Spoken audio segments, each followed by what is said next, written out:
Fala aí, pessoal, beleza?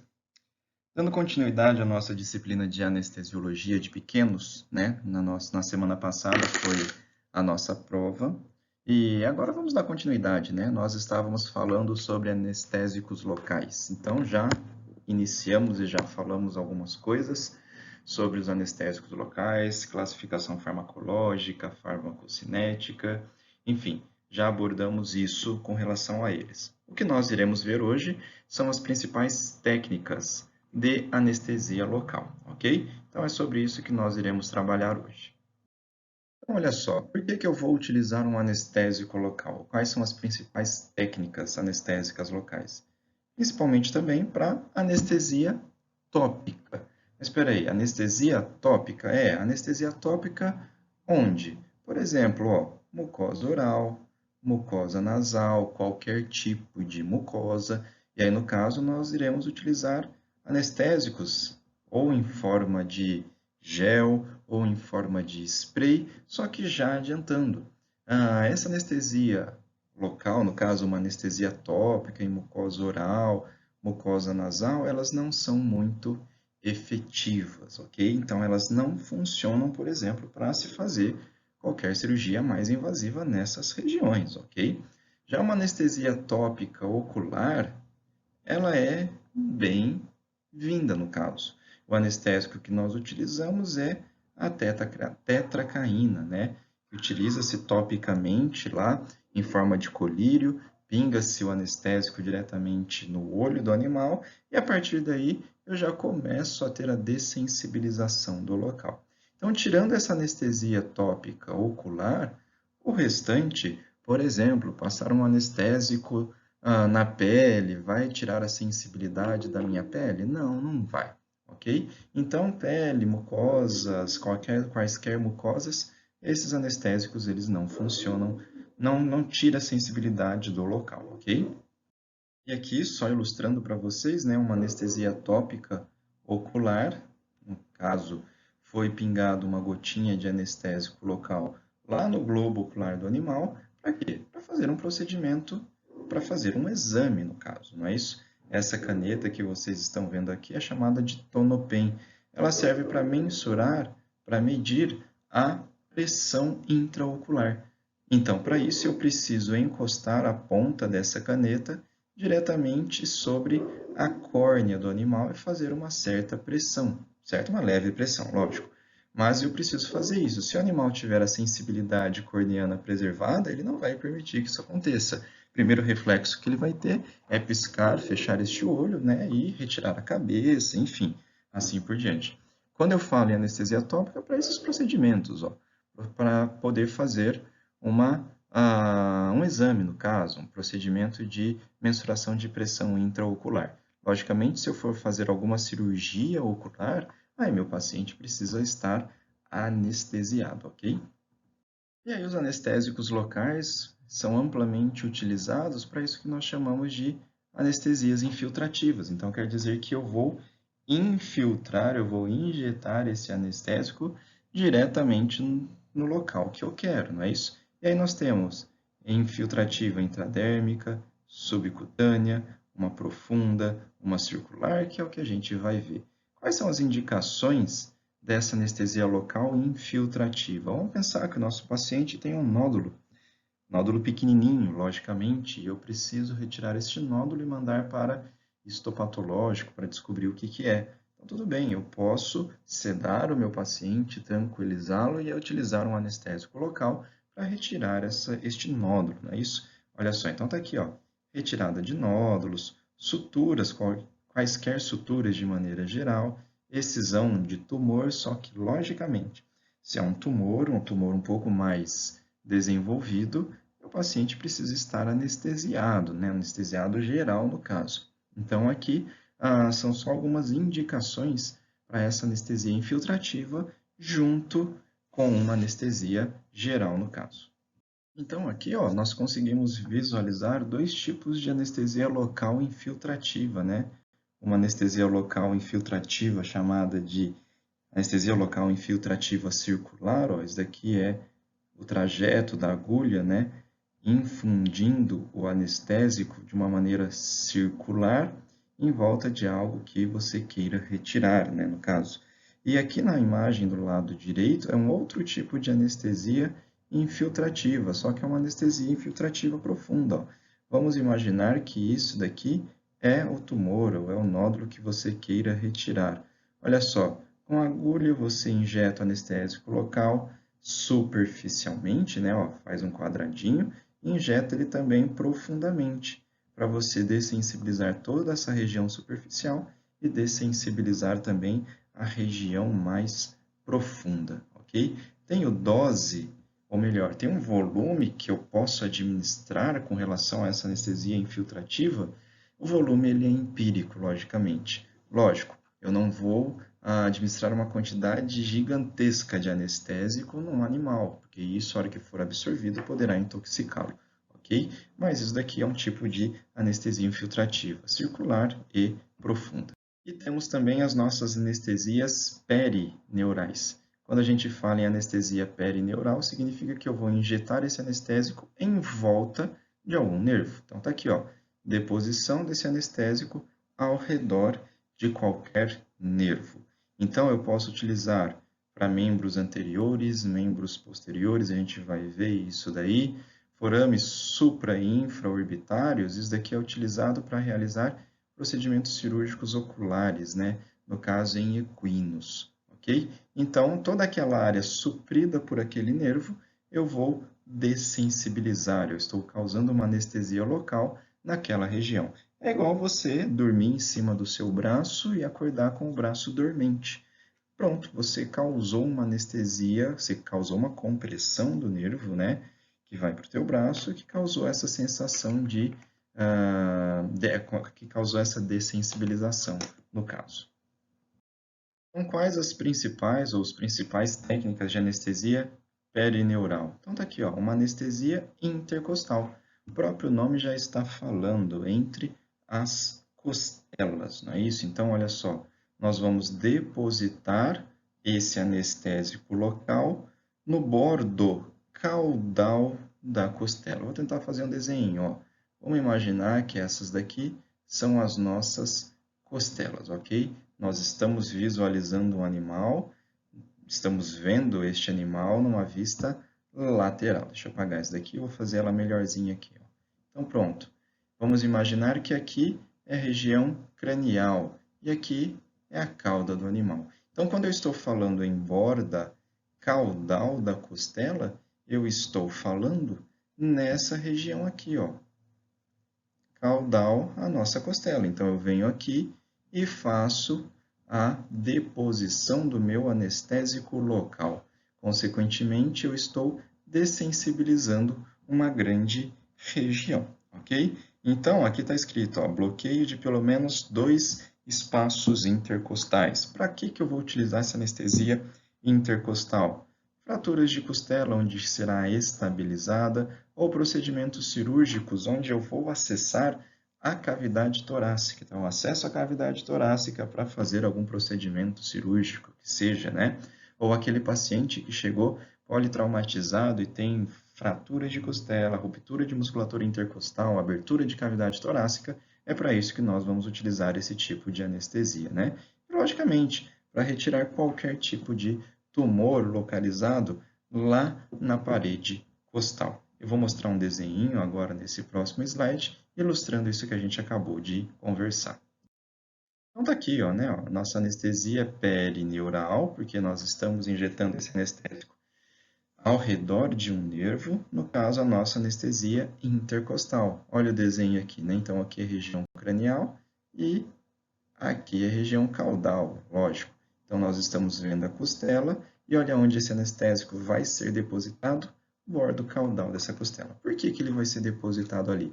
Porque a inervação para esse gradil costal ele está passando posteriormente ou caudalmente a essa costela, não é? E aqui, olha só, então aqui é o local de abertura do tórax, no caso, e olha só, toda essa região foi infundida de anestésico local. Então, olha só, pelo menos 2 espaços intercostais anteriores e 2 espaços intercostais posteriores. Então, agora sim, Mas por que que eu faço isso? Meu animal não vai estar anestesiado de uma maneira geral? Vai, só que agora toda essa região está dessensibilizada. Então, consequentemente, a quantidade de anestésico geral que eu estou administrando no meu paciente, ela é menor.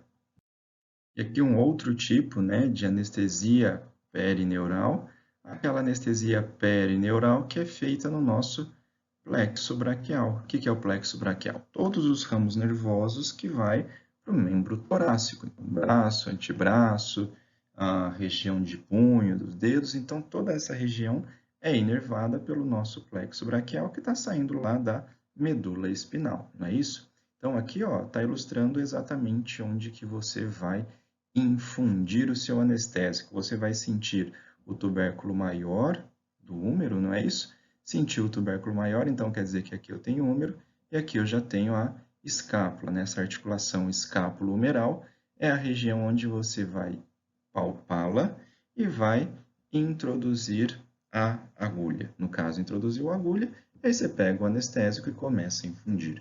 Que situação eu posso utilizar esta anestesia perineural no plexo braquial? Qualquer procedimento cirúrgico em membro torácico. Vamos pensar numa cirurgia extremamente cruenta. Eu vou amputar o meu membro torácico. Pronto.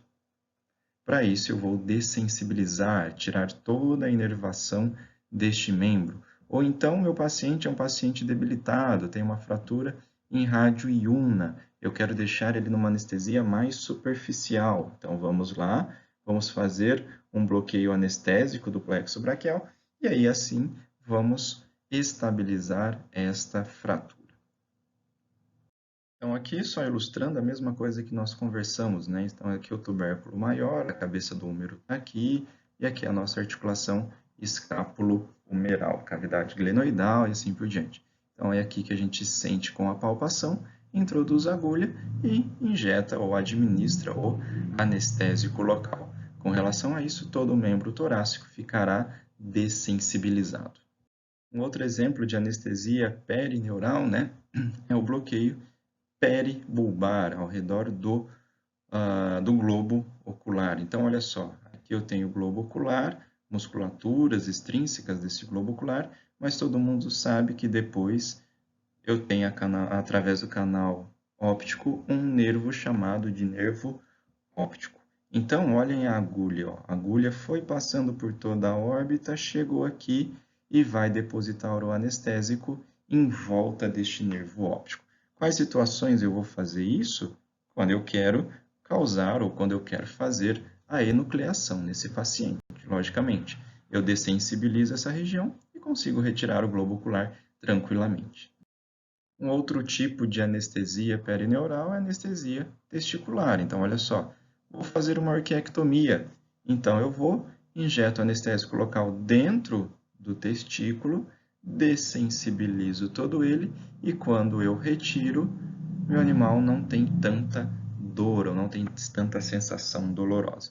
Logicamente, para fazer isso daqui, meu animal tem que estar anestesiado e uma anestesia geral. Então, novamente, reafirmando ou ratificando, as anestesias locais elas são feitas com o intuito de diminuir a quantidade de anestésico geral que eu estou administrando no meu paciente. E um outro tipo de anestesia perineural, né? Lembra que estamos conversando sobre anestesias perineurais, aquelas que são feitas em volta de um ramo nervoso, em volta de nervo. São as anestesias espinhais, que são chamadas de anestesias epidurais. Por quê? Porque o anestésico é jogado nesse espaço chamado de espaço epidural. Daqui a pouquinho eu vou relembrar vocês onde que é esse espaço epidural. Então tá aqui, ó, através de uma imagem, né? O anestésico é depositado onde? No canal vertebral. Então, ele é depositado entre o canal vertebral e a dura mater, que é aquela meninge mais externa que envolve o nosso sistema nervoso central. Esse espaço é chamado de espaço epidural, ok? E também esse anestésico local pode ser jogado no mesmo espaço onde está percorrendo o líquido cefalorraquidiano, que é um espaço chamado de espaço subaracnoide. O mais comum é a realização dessa anestesia no meu espaço epidural. Ambas têm a mesma finalidade, ok? Mas o risco, digamos assim, é menor nesse espaço epidural. Então, eu vou bloquear todos os ramos nervosos de uma determinada região, que a gente vai mostrar daqui a pouquinho, tá? Normalmente, em cães, ele é feito entre a 7ª vértebra lombar e a 1ª sacral. Gatos é feito entre 1ª e 2ª vértebra sacral. Isso por causa da anatomia, de onde está terminando a medula espinal, ok? Na próxima imagem, a gente vai visualizar esse desenho, até nas próximas imagens, ok? Então, essa é a anestesia epidural. As grávidas, por exemplo, recebem esse tipo de anestesia. Então, aqui, né, ó, só ilustrando para vocês o local onde é feito a anestesia epidural. Logicamente, meu paciente já está anestesiado geral, então eu venho aqui e vou sentir onde que está a minha 7ª vértebra lombar e onde que está a minha 1ª vértebra sacral. E nesse espaço é onde eu vou introduzir a agulha. Normalmente o animal é colocado em decúbito ventral, mas ele pode ser colocado também em decúbito lateral. Tudo depende da preferência e da prática do anestesista. Quando nós fazemos esse tipo de anestesia epidural, abaixo da cicatriz umbilical eu perco toda a sensibilização. Então, abaixo do umbigo, o animal não sente mais nada. Quer dizer que os membros pélvicos, ele não vai ter movimentação, ele não vai ter sensibilidade visceral abaixo dessa região. Então, vamos pensar uma simples, né, que eu falo simples porque é uma cirurgia corriqueira. Uma simples OSH pode ser realizada com uma anestesia epidural. Uma fratura de fêmur mais complexa, uma amputação de membro pélvico, é esse tipo de anestesia que nós vamos preferir, porque eu perco toda a sensibilização dessa região, consequentemente a quantidade de anestésico geral que eu darei para o meu animal, ela é muito menor, não é isso? Então, isso é o que a gente chama de anestesia epidural. Então, aqui nesse desenho, a gente consegue entender bem isso que a gente acabou de conversar, né? Vamos ver neste desenho aqui da esquerda, olha só. O que está sendo mostrado em roxinho é a nossa dura mater. Aqui, ó, nós temos toda a parte óssea, né? Parte de corpo vertebral e assim por diante.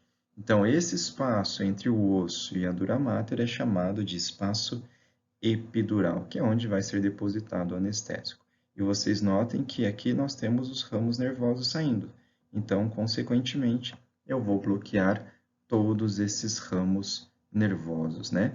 Nessa imagenzinha aqui do meu lado direito, olha só, 7ª vértebra lombar, 1ª vértebra sacral, olha só, aqui nós temos a região de dura mater, pronto.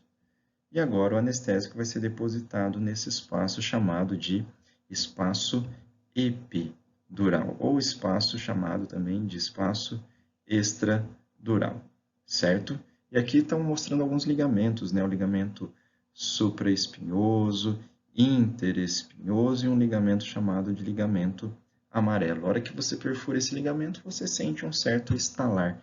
E aí você já consegue identificar que a sua agulha está no local correto. E aí o que você faz?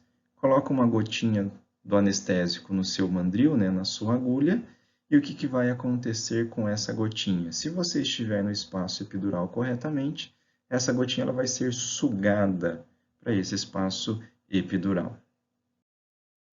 Então, as indicações dessa anestesia epidural nós já conversamos, não é isso? E quais são as complicações? Uma depressão respiratória, hipotensão e bradicardia. Logicamente, se esse anestésico ele ascender até as regiões bulbares, né, até a região de tronco encefálico, ele vai causar depressão de bulbo, depressão de tronco encefálico, que é onde controla o centro respiratório, por exemplo. E aí meu paciente pode apresentar depressão respiratória. É o local também onde tem controle de pressão arterial. E, logicamente, você está perfurando e você está acessando um canal. Então, você pode ter processos infecciosos se a sua técnica de asepsia não for correta. E, lógico, você pode ter também situações inflamatórias, quer seja causada pela tua lesão, né? Ou quer seja porque o anestésico está irritando esse tecido e causando um processo inflamatório. Temos também outros tipos de anestesia local, que é chamada de anestesia intravenosa. No caso, é uma anestesia de Beer. Essa anestesia é mais feita em grandes animais. O que é feito? Ó, é colocado um garrote na parte distal do membro do animal, então todo o sangue dessa região vai ficar preso aqui, não é isso? Só depois que eu solto o garrote que esse sangue vai retornar. Então, é colocado um garrote e feito anestésico local em alguma veia nessa região. Consequentemente, enquanto eu tiver com o garrote aqui, esse anestésico vai ficar localizado apenas nessa região.